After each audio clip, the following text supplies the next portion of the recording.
So I'm going to talk about the postnatal diagnosis. Femke already explained it about the prenatal diagnosis, but because it's very important to confirm it after birth, and also because there are a couple of TAPS twins that are still missed antenatally, we have established postnatal criteria for TAPS.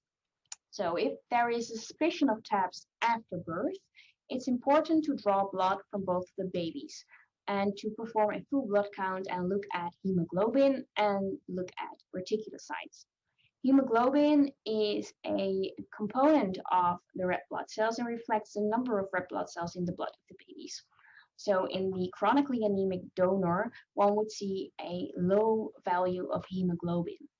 In the polycythemic recipient, you usually see a high level of hemoglobin due to the polycythemia and the thick blood. If you look at the reticulocytes, there's also a difference. The reticulocytes are the young red blood cells, so the baby red blood cells, and they are produced as a reaction to the red blood cell numbers. So in the donor twin, you can see that there is a high level of reticulocytes because the donor twin is chronically anemic and has been compensating for the low level of red blood cells by producing new ones. In the recipient, the level of reticulocytes are low because the recipient has way more than enough red blood cells already. So the production of new red blood cells is decreased. So these two aspects are really important for the diagnosis of TAPS. And based on these two aspects, the two first criteria are established. The first one is a hemoglobin difference greater than 5, greater than 8, or greater than 80 based on the unit that is used. And the second one is a reticulocyte count ratio higher than 1.7. And a reticulocyte count ratio is calculated by dividing the reticulocyte count of the donor by the recipient reticulocyte count. And when it's higher than 1.7, it's really suggestive of TAPS. The third criterion is based on placental examination. This is a placenta of a TAPS twin, a spontaneous TAPS twin. On the left-hand side, we can see the placental share of the recipient, and on the right-hand side, the placenta of the donor. And typical for TAPS, like Femke already explained, is that the anastomoses are really, really small. And sometimes they can't even be seen by the naked eye. And that's why it's important to inject it with colored dye. Here you can see the tiny anastomosis that has been responsible for TAPS. The green vessel is the artery, and the red one is the vein. And the artery has been pumping blood towards the vein, leading to anemia in the donor and polycythemia in the recipient of this spontaneous TAPS twin. So this shows us that tiny anastomosis can be responsible for quite a severe condition. So it's a AV or a VA anastomosis, depending on the direction you look at. So another placenta, this is a placenta from a post-laser TAPS twin. And here you can see the scars of the laser procedure. And this is a laser performed according to the selective technique in which only the anastomosis that can be visualized are coagulated. Nowadays we use the Solomon technique, in which we draw a line between all the coagulation spots to make sure that every tiny vessel is coagulated. But here, a vessel has been missed, a connection has been missed, and it's right here. The blue one is an artery, the yellow one is a vein.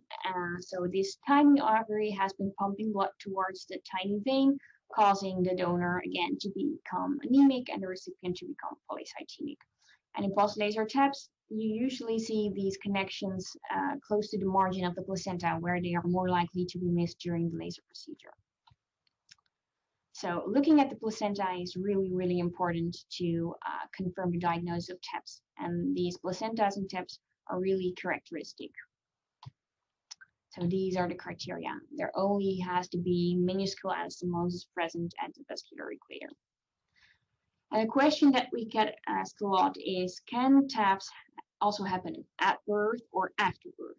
Well, the short answer is no. It only occurs and develops during pregnancy. the time at which the donor and the recipient are still connected to the placenta. And the placenta is the problem, is the cause of TAPS.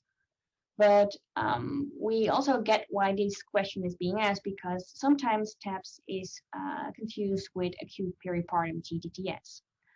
Acute peripartum TTTS is also a form of unbalanced transfusion in monochorionic twins. It's even more rare than TAPS. It occurs in 1 to 2% of the monochorionic twins. And what happens in acute peripartum TTTS is that there is an acute blood shift from the donor to the recipient through very large placental anastomosis.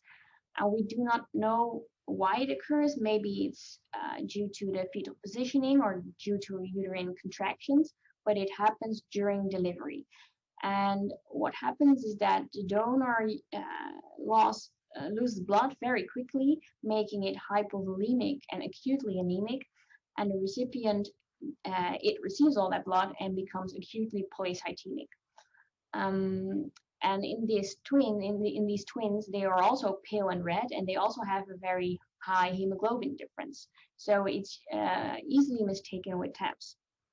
But that's why it's important to look at the reticulocyte counts, because in acute TTS, it happens really quickly, and both babies haven't been able to adapt the reticulocyte based on their anemia or polycythemia. So reticulocyte counts are normal, and reticulocyte count ratio is around 1 and not larger than 1.7.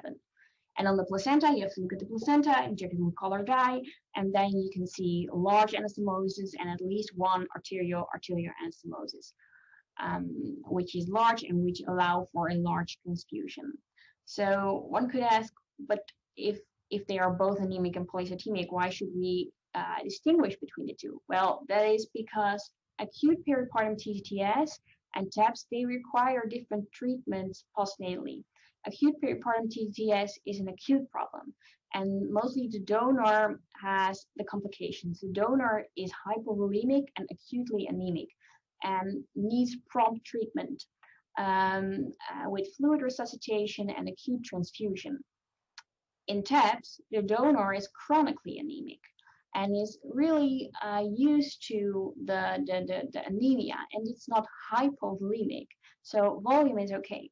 So if you would give the donor an acute transfusion and also with lots of fluid, it can lead to cardiac failure. So you really should distinguish between the two at birth in order to give the right treatment.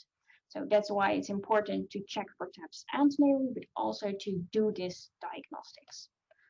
And there is a last thing that's also really vital to look at, and that's the placenta, but not the fetal side that we already saw, but the maternal side. That's the side that sticks to the uterine wall.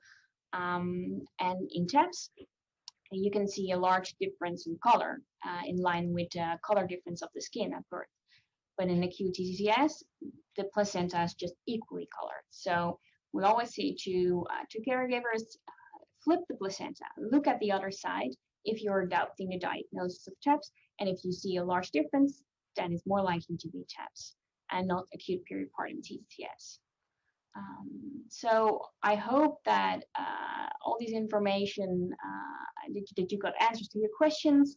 We got time to explain the disease, and if there are still questions left, please send them to the TAPS support group, and we can maybe include them in the next sessions. Thank you.